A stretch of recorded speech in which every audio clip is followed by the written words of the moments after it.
नमस्कार. आज एका खूप महत्वाच्या मराठी व्यक्तिमत्वाचा जन्मदिन आहे. गोविंद विनायक करंदीकर, म्हणजे आपले लाडके कवी विंदा करंदीकर. हो विंदा, खरंच खूप मोठं नाव. आणि आज आपण त्यांच्या एका मला वाटतं खूप खोलवर विचार करायला लावणाऱ्या कवितेबद्दल बोलणार आहोत. चुकली दिशा तरीही. सुंदर कविता आहे ती. हो ना.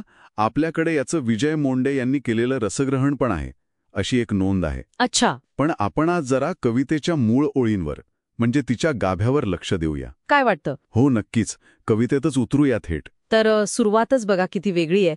चुकली दिशा तरीही हुकले न श्रेय सारे, वेड्या मुसाफिराला सामील सर्व तारे. म्हणजे दिशा चुकली तरी श्रेय जात नाही आणि प्रवासात तारे सोबतीला येतात. कमाल आहे हे. अगदी. आणि तो वेडा मुसाफिर शब्द महत्वाचा आहे नाही का? तो काहीतरी वेगळं सांगतोय. बरोबर. म्हणजे तो ठरलेल्या मार्गावरचा नाहीये बहुतेक. हो, म्हणूनच पुढच्या ओळी येतात बघा. मी चालतो अखंड चालायचे म्हणून, हा, धुंदींत या गतीचे सारेच पंथ प्यारे. म्हणजे इथे फक्त चालणं, ती गती, त्यातच एक धुंदी आहे. अच्छा, म्हणजे पोहोचण्यापेक्षा प्रवास महत्वाचा. एक्झॅक्टली. आणि त्या धुंदीत मग कोणताही रस्ता आवडो किंवा नावडो हा प्रश्नच येत नाही. सगळेच प्यारे वाटतात. वाव. आणि मग पुढचा गडवा. डरतात वादळांना जे दास त्या ध्रुवाचे, हे शीड तोडले की अनुकूल सर्व वारे. हे जरा जास्तच धाडसी नाही वाटत?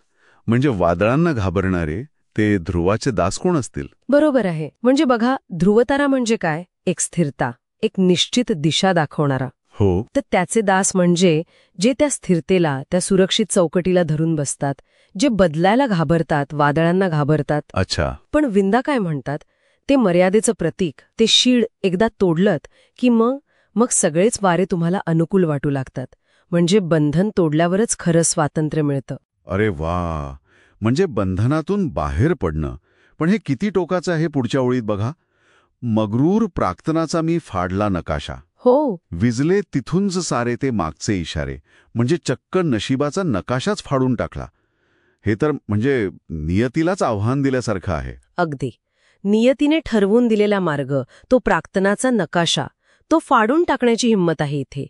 आणि भूतकाळातले संकेत, जुने मार्गदर्शक, ते सगळे इशारे पुसून टाकलेत. म्हणजे पूर्णपणे स्वतःच्या मार्गावर चालण्याची गोष्ट आहे ही. हो, स्वतःचा मार्ग स्वतःच बनवण्याची जबरदस्त इच्छाशक्ती दिसते इथे. स्वतःच्या कर्तृत्वावरचा विश्वास आहे हा. पण मग दिशा चुकलीये, नकाशाही फाडलाय, आधार काय? तो पुढच्या ओळीत देतात का? चुकली दिशा तरीही आकाश एक आहे. हे जाणतो तयाला वाटेल तेथे न्यारे. म्हणजे जरी दिशा भरकटली तरी आकाश एक आहे, या जाणीवेने काय मिळतं? यातून एक काय म्हणतात त्याला, एक व्यापक पर्स्पेक्टिव्ह मिळतो. दिशा कोणतीही असो, आपण एकाच विशाल आकाशाखाली आहोत हे कळलं की भीती कमी होते, नाही का? हो, खरे. आणि ही जाणीवच मग मुक्त करते. वाटेल तेथे न्यारे. म्हणजे कुठेही जाण्याचं स्वातंत्र्य, मर्यादित दिशांच्या पलीकडे बघायची दृष्टी मिळते. अच्छा. आणि शेवटच्या ओळी तर आणखी गुंतवतात. आशा तशी निराशा, हे श्रेय सावधानचे. हो. बेसावधास कैसे डसणारे हे निखारे. इथं सावध आणि बेसावध म्हणजे काय असेल नक्की? मला वाटतं सावध म्हणजे जे कदाचित खूप विचार करतात, पुढे काय होईल, मागे काय झालं याचा हिशोब करतात. त्यांच्यासाठी आशा निराशा या गोष्टी महत्वाच्या ठरतात. बरं. पण बेसावध म्हणजे तो कदाचित वर्तमानात जगतोय, परिणामांची चिंता न करता अनुभवांना थेट सामोरा जातोय. मग ते अनुभव जरी डसणाऱ्या निखाऱ्यांसारखे असले तरी तो त्यांना स्वीकारतोय.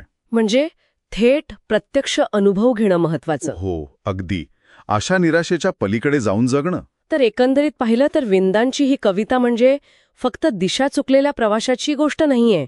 हे एका धाडसी वृत्तीची, चौकटी मोडण्याची, अगदी नशिबाला आव्हान देण्याची आणि अनुभवांना थेट सामोरं जाण्याची कथा आहे. बरोबर, एका वेड्या मुसाफिराचीच ही गोष्ट आहे, जो स्वतःचे नियम स्वतःच बनवतो.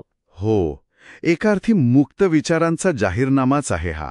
आणि जाता जाता एक विचार मनात येतो की कवितेतलं हे दिशा चुकणं किंवा ते शीड तोडणं हे फक्त भौतिक प्रवासाबद्दल आहे का? चांगला प्रश्न आहे. म्हणजे आपण जेव्हा काही नवीन शिकतो किंवा आयुष्यातले मोठे निर्णय घेतो, तेव्हा सुद्धा ठरलेल्या वाटा नाकारण्याचं धाडस आणि त्या अनिश्चिततेत आपलं स्वतःचं आकाश शोधण्याची वृत्ती ही तितकीच महत्वाची असू शकते, नाही का? खरंय. म्हणजे हा दृष्टिकोन आयुष्याच्या अनेक अंगांना लागू होऊ शकतो. अगदी.